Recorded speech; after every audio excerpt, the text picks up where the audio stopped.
I wish someone had told me sooner where I can obtain cybersecurity experience back when I was trying to get into this field. I received a lot of questions on what do you do when a job asks you for years of experience which you clearly do not have because you just graduated from school. Today, I want to talk to you about what you can do right now to gain valuable experience to help you with your next job hunt. Before I jump in, I want to say that the number of years of experience under your belt does not necessarily signify that you know what you are doing. In other words, someone working at a single place for, let's say, 10 years does not necessarily mean that they're competent at their job. Whoa, say that one more time. Someone that is working at a single place for 10 years does not necessarily mean that they're competent at their job.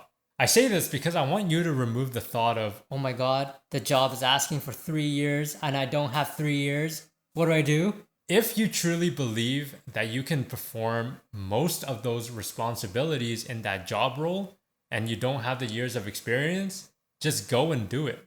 Go and apply for it. Now, within reason, of course. Here is the secret in getting experience: projects, labs, and people that you help.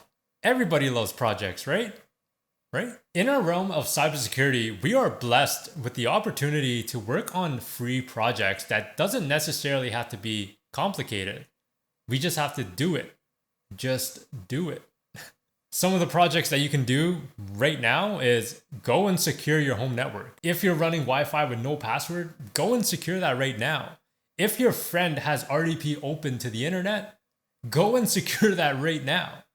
And if your friend has some technical problems because RDP was exposed to the internet, go and fix that right now. Do they have any IoT devices, for example, cameras or even a smart toaster? If they do, maybe think about redesigning their network and putting those IoT devices in their separate network. And then once you're done, add in network architect on your resume. I'm just kidding. Don't do that yet. In all seriousness, look around you. There are a bunch of opportunities that you can apply security to. And eventually, these will be skills that you learn and can put onto your resume. Now, it won't be directly involved in projects per se, unless you actually do a project. But when you troubleshoot, when you talk to others, when you think outside of the box, that is what helps you in your career. I'll give you another example project that I personally have done, and that is securing my home network, pushing all of the logs and monitoring them in a SIM. Why? Because if you think about it, what does a SOC analyst do? They monitor and triage. So I monitor and triage at home. It just makes sense. Build the skills for the role that you want or for the role that you're in. Get better at it, become great at it, and exceed their expectations. Now, did I know from the get-go on how to do this? 100% no. I am terrible, and all I did was literally YouTube and research. Before I move on to the next part, if you're currently in the process of job hunting, or maybe you have a scheduled interview coming up soon, I provided a link down below that you can download my interview guide, which contains a bunch of questions that are separated out in categories. For example, you got your generic, you got your behavioral, you got your high level, technical, and scenario-based questions. This is free to help you prepare, and at the bottom there is a link for free mentorship if you want it. Other products that I've created, such as resume and cover letter templates, along with a roadmap that contains how to break into cybersecurity in 1 year. Another way to gain valuable experience is doing labs. You can do labs on platforms such as Cyber Defenders, Blue Team's Level 1, or Let's Defend, and many more such as TryHackMe, Hack the Box. There's just a bunch. I mentioned this a lot in my previous videos, and a resource like Cyber Defenders can be extremely beneficial for getting experience. For example, if you're looking at a job description and it asks you for experience in a SIM, well, head over to Cyber Defenders or any of the resources and look for any labs related to SIMs. because this can help you get experience and familiarity with the tool. I'll demonstrate this with Cyber Defenders first, so we'll head over there and take a look. We'll log into Cyber Defenders and head over to Blue Yard Labs and click on Practice. Make sure you are in the Challenges free section, and let's take a look at what is available. Okay, PS Exec focuses on network forensics. So let's click on that and go into details, tools, Wireshark, perfect. So this means that this challenge can be completed using Wireshark. Great, let's check another one. Falcon Eye. Jump into details and look, it's asking to use Splunk. Once I get comfortable using these tools and I become familiar with it, I can start adding it onto my resume and start hitting those keywords. To become a well-rounded SOC analyst, it's not just the tools, because at the end of the day, they are just tools.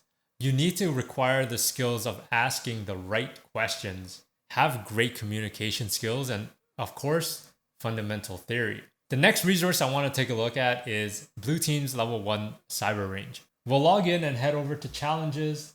Make sure you filter for security operations if that is the goal.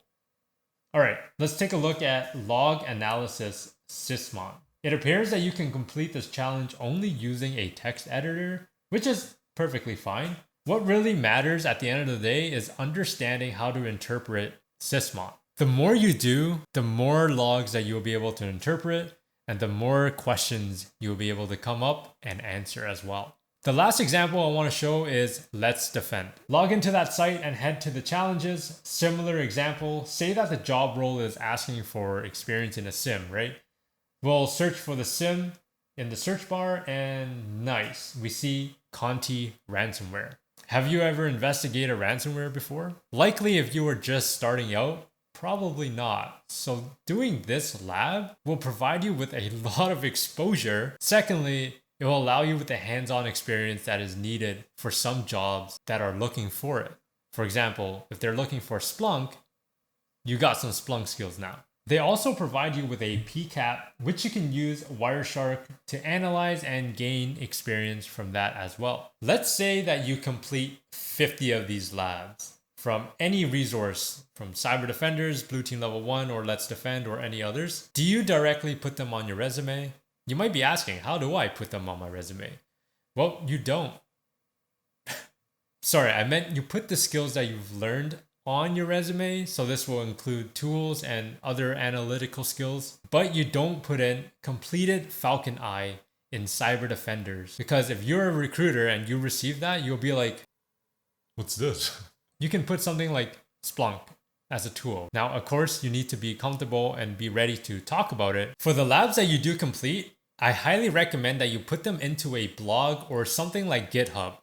This will allow you to demonstrate your initiatives and prove that you actually did this the next time you do an interview with a hiring manager. This will allow some nice back and forth conversation because, like I say, whenever you do an interview, make it a conversation. The last I want to talk about regarding valuable experiences is helping people around you. This can be friends, colleagues, families, pets, anyone that is having technical problems. Because troubleshooting will help you think creatively and outside the box sometimes to fix that problem. It will also reinforce a skill that is absolutely necessary for any job role that you apply to, whether that be cybersecurity, IT, networking, doctor, chef, literally anything. And that skill is how to Google. If you stay till the end, let me know by adding a heart emoji. Because in the future, I'll be doing a giveaway and only those with a heart emoji will be entered. But do keep this between us. And that is it for the video. If you enjoyed it and found it informative, let me know by hitting that like button and subscribe if you want to. Remember to stay curious and do things differently.